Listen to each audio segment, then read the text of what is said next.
أما بعد فأعوذ بالله من الشيطان الرجيم بسم الله الرحمن الرحيم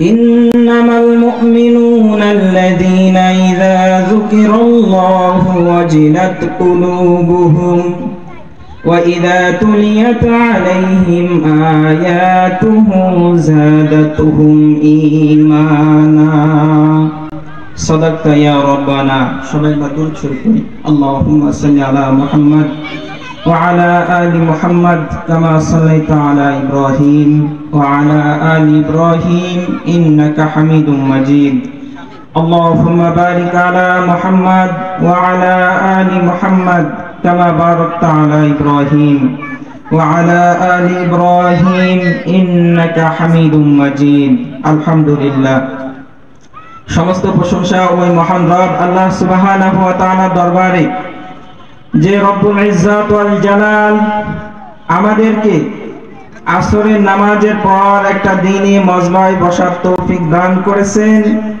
এই জন্য আমরা সবাই দিল থেকে শুকরিয়া আদায় করি, সবাই পড়ি আলহামদুলিল্লাহ। তো আজকে আমরা নামাজের বিষয়ে সামান্য কয়েকটি কথা বলবো। তো আল্লাহ পাক রব্বুল আলামিন মানুষকে সৃষ্টি করার একটাই উদ্দেশ্য, সেটা আমরা সবাই জানি যে আল্লাহ পাক রব্বুল আলামিন বললেন যে ওমা খালাকতুল জিন্না ওয়াল ইনসা ইল্লা লিয়াবুদুন, যে আমি মানুষকে এবং জিনকে পাঠিয়েছি শুধুমাত্র আমার ইবাদত করার জন্য। আর পৃথিবীতে যতগুলো ইবাদত রয়েছে তার মধ্যে থেকে সবথেকে গুরুত্বপূর্ণ দামি ইবাদত হলো নামাজ। এই নামাজ আমাদেরকে পড়তে হবে। তো আল্লাহ পাক রব্বুল আলামিন বলতেছেন যে তোমাকে আগে ঈমান আনতে হবে, ঈমান আনার পর তারপর তুমি যে ইবাদতই করো, যে আমলই করো না কেন, এই আমলগুলো তোমাদের কাজে লাগবে। এই জন্য আগে মুমিন হতে হবে, ঈমানদার হতে হবে।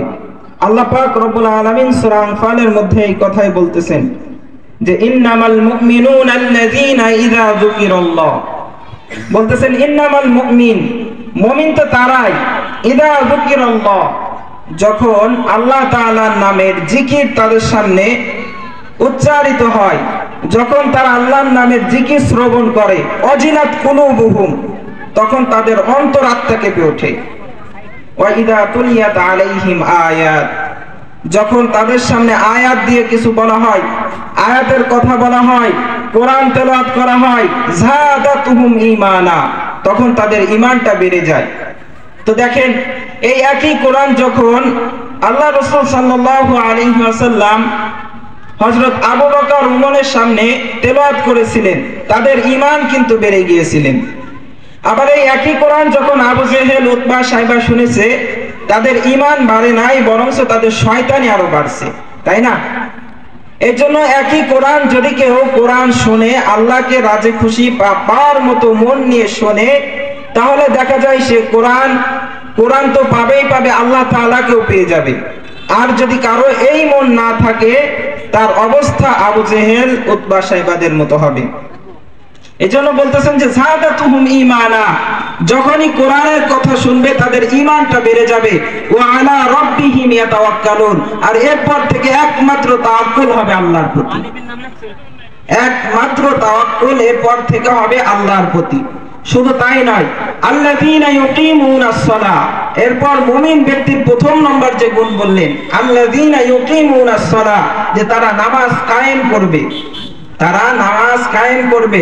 শুধু নিজে পড়েই শেষ না, নিজে তো পড়বেই, নিজের পরিবার, আহাল যারা আছে সমস্ত মানুষকে দাওয়াত দিবে, নিজে পড়বে, সমস্ত ভাবে কিভাবে সমাজের মধ্যে নামাজের বিধান কায়েম করা যায় এই চেষ্টা করবে।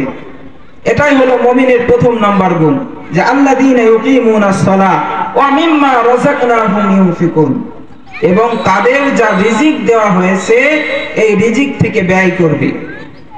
অর্থাৎ তার যে সম্পদ আছে এই সম্পদ থেকে তারা ব্যয় করবে। এই হলো মুমিন। উলাইকা হুমুল মুমিনুনা হাক্কা, এরাই হলো প্রকৃত মুমিন। আর এদের জন্য আল্লাহ তাআলা উত্তম ফয়সালা রেখেছেন কি, লাহুম দারাজাতুন ইনদা রাব্বিহিম ওয়া মাগফিরাতুন ওয়া রিজকুন কারীম। আল্লাহ তাআলা বলতেছেন লাহুম দারাজাতুন ইনদা রাব্বিহিম, আল্লাহ